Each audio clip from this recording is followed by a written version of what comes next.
vraies voix Sud Radio. 3 mots dans l'actu qui sont Félix, agression, féminicide et contestation. Une seule salle mais 2 ambiances au procès de Gérard Depardieu pour agression sexuelle au tribunal correctionnel de Paris. Son avocat dénonce des mensonges face à des actrices et leur soutien qui réclament la fin de l'impunité. Autre procès à Bordeaux, celui de ce féminicide qui avait choqué la France en 2021. L'ex-mari de Shahinez Daoud, jugé pour l'avoir brûlée vive devant chez elle. Et puis la contestation menace de se durcir en Turquie après l'incarcération du maire d'Istanbul et rival du président Erdogan. Plus d'1 millier de manifestants arrêtés. Un mouvement qui ne faiblit pas. Les vraies voix Sud Radio. Plusieurs dizaines de personnes se sont rassemblées devant le tribunal correctionnel de Paris en soutien aux 2 plaignantes. Le procès de Gérard Depardieu pour agression sexuelle s'est ouvert en début d'après-midi. Les faits se seraient produits sur le tournage du film Les Volets Verts en 2021, film auquel a participé l'actrice Anouk Grimbert, présente à l'audience. Il est coutumier de ça depuis 50 ans.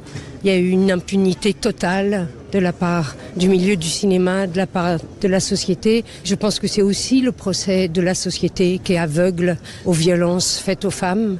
Il n'y a pas de doute sur ce qu'il a fait. Son avocat va faire des simagrées, va mentir, c'est son mode opératoire. Mais on sait très bien que depuis tant et tant d'années, il a agressé tant et tant de femmes qui sont meurtries à jamais.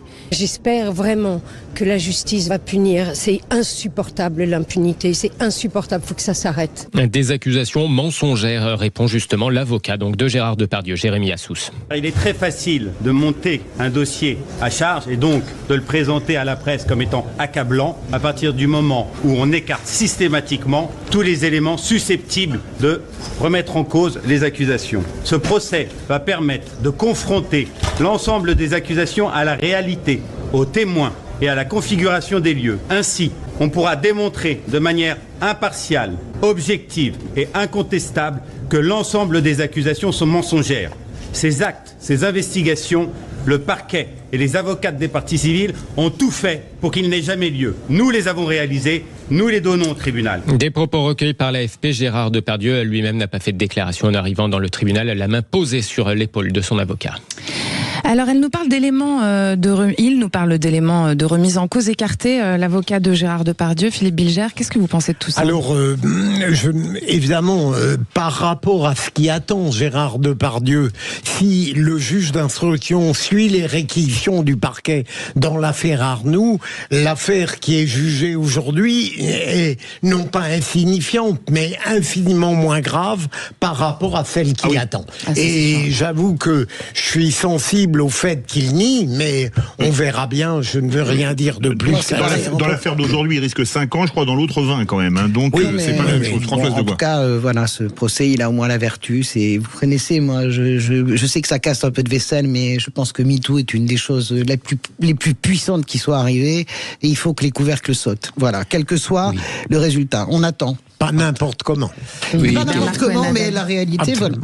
Moi, je ne connais pas le dossier, je connais que par les médias, mais il faut, on le sait bien, que ce type de comportements qui sont dénoncés ne puisse plus avoir lieu, que ce soit dans l'entreprise, dans les associations, en politique, dans le sport, au cinéma, dans la vie. Tout ça qui est fait, qui contraint le choix des femmes n'est plus supportable. Merci. Félix, votre deuxième mot, c'est féminicide, décidément, avec cet autre procès qui vient de s'ouvrir à Bordeaux. Procès de Mounir Bouta, 48 ans aujourd'hui. Il est jugé aux assises de la Gironde pour avoir brûlé vive son ex-compagne Shahinez Daoud à Mérignac en mars 2021. Je voulais la cramer, a assumé aujourd'hui l'accusé à propos de cette scène funeste, affreuse, décrite par Julien Plouton, l'avocat des parents de Shahinez Daoud. Ce jour-là, elle sortait pour aller chercher ses enfants à la crèche et à l'école. Il va tirer 2 coups de fusil, un dans chaque jambe pour l'immobiliser, et ensuite il va se munir d'un bidon d'essence qu'il avait installé préalablement dans ce véhicule, et il va déverser ce bidon d'essence sur Shahinez qui est allongé au sol et qui ne peut plus bouger, et il va utiliser un briquet pour mettre le feu. Il y a un voisin qui va essayer de s'interposer pour l'empêcher de passer cet acte, il va le menacer de son arme, et il va froidement, ce sont les termes de ce témoin, froidement exécuter son plan et passer à cet acte et partir. Il est décrit comme étant encore très calme au moment où il part, sans un regard pour sa victime qui est en train de se consumer à quelques mètres de lui. L'avocat des parents de Shahnez Daoud avec l'agence France Presse, l'accusé était sorti de prison quelques mois plus tôt, déjà emprisonné pour l'avoir étranglé et menacé avec un couteau. Avant tout ça, il avait aussi déjà été condamné pour des faits de violence sur une autre ancienne compagne. Le procès de cette terrible affaire est marqué par une série de défaillances. Pas de bracelet anti-rapprochement, pas de téléphone grave danger et une plainte de la victime mal enregistrée par un policier lui-même condamné pour violence conjugale. On suivra bien évidemment ce procès sur Sud Radio. En bref, l'État fait appel pour l'arrêt du chantier de l'A69. C'est l'autoroute qui va de Toulouse à Castres. Oui, c'était annoncé. C'est désormais chose faite officiellement. Le gouvernement fait appel contre l'arrêt par le tribunal administratif du chantier de cette autoroute Toulouse-Castres. L'infrastructure est déjà, pour rappel, réalisée aux 2/3. Le ministre des Transports avait d'ailleurs indiqué sur Sud Radio vouloir même demander la reprise des travaux en attendant cette décision de la Cour administrative d'appel. Troisième mot, contestation, avec ces manifestations qui ne faiblissent pas en Turquie. Oui, les manifestants contestent l'arrestation et désormais l'incarcération du populaire maire d'Istanbul, Ekrem İmamoğlu. Rival du président Erdogan, Ekrem İmamoğlu est investi par son parti pour la prochaine présidentielle dans 3 ans, mais il est désormais accusé de corruption.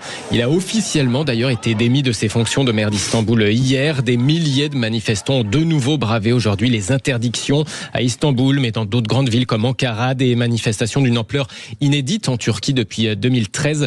1130 personnes ont été arrêtées depuis le début du mouvement mercredi. Merci beaucoup Félix.